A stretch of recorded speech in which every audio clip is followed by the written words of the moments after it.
आप सब लोग जानते हैं कि हम पूरे किस तरह से दिल्ली के लोगों के साथ अभी पिछले महीने बहुत बड़ा अन्याय हुआ। दिल्ली के लोगों का बहुत बड़ा अपमान किया गया, उनके जनतांत्रिक हक छीन लिए गए।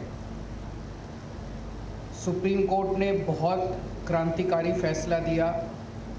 सुप्रीम कोर्ट ने कहा कि दिल्ली के लोग जो सरकार चुनते हैं उस सरकार को काम करने के लिए सारी शक्तियां प्रदान की जा रही हैं।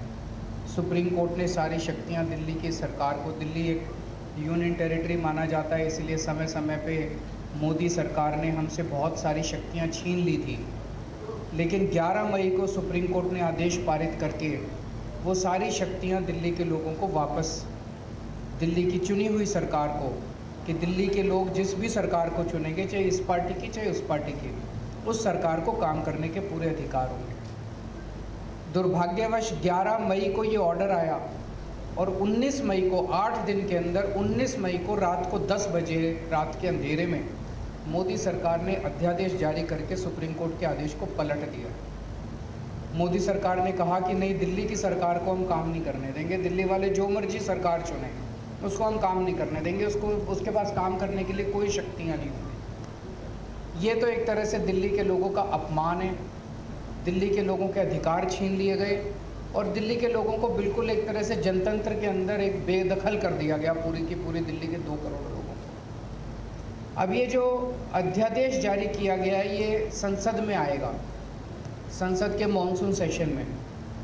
तो बीजेपी की लोकसभा में तो बहुमत है, लेकिन राज्यसभा में बीजेपी के पास बहुमत नहीं है। उनकी 93 सीट्स हैं 238 में से। तो अगर नॉन बीजेपी सारी पार्टियां इकट्ठी हो जाएं तो इस अध्यादेश को हराया जा सकता है, इसको बिल को हराया जा सकता है। ये बात केवल दिल्ली की नहीं है, ये बात इस देश के जनतंत्र की है, फेडरल प्रिंसिपल्स की है। आज ये दिल्ली के लिए ऐसा अध्यादेश लाए हैं, कल ये ऐसा ही अध्यादेश झारखंड के लिए ला सकते हैं, राजस्थान के लिए ला सकते हैं, पंजाब के लिए ला सकते हैं, हरियाणा के लिए ला सकते हैं, तमिलनाडु के लिए ला सकते हैं। किसी भी राज्य के ऊपर कानून पास करके, अध्यादेश पास करके उसके हकों को छीना जा सकता है। ये तो एक तरह से देश की आज़ादी की बात है कि जनता सरकार चुनती है और सरकार के पास जनता के सपने पूरे करने के लिए, उनकी ज़रूरतों को पूरे करने के लिए सारे अधिकार होने चाहिए। ये एक तरह से संविधान के साथ छेड़छाड़ कर रहे हैं, संविधान के बेसिक मूल्यों के साथ छेड़छाड़ कर रहे हैं। हर हिंदुस्तानी का फ़र्ज़ है कि इस अध्यादेश का विरोध किया जाए।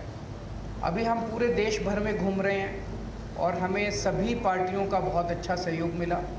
आज काफ़ी लंबी चर्चा हुई हेमंत जी से और मैं दिल्ली के लोगों की तरफ से हेमंत जी का और उनकी पार्टी का तहे दिल से शुक्रिया अदा करना चाहता हूं कि उन्होंने पूरा सहयोग देने का हमें आश्वासन दिया है कि संसद के अंदर भी और संसद के बाहर भी जनतंत्र को कुचलने के लिए ये जो अध्यादेश लाया गया है, इसके खिलाफ वो पूरा हमें समर्थन देंगे।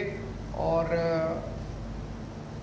दूसरी पार्टियों से भी मेरी सबसे अपील है, वैसे मैं सबसे जाके मिल रहा हूँ, सबका समर्थन भी मिल रहा है, लेकिन बाकी और अन्य पार्टियों से भी अपील है कि वो भी जन विरोधी, राष्ट्र विरोधी ये जो कानून है इसका विरोध करें। हेमंत जी से और मैं फिर से शुक्रिया अदा करता हूँ। एक तरह से झारखंड के लोगों का आज दिल्ली के लोगों को समर्थन मिला है, तो दिल्ली के लोग बहुत आभारी हैं हेमंत जी के भी, उनकी पार्टी के भी और झारखंड के लोगों के।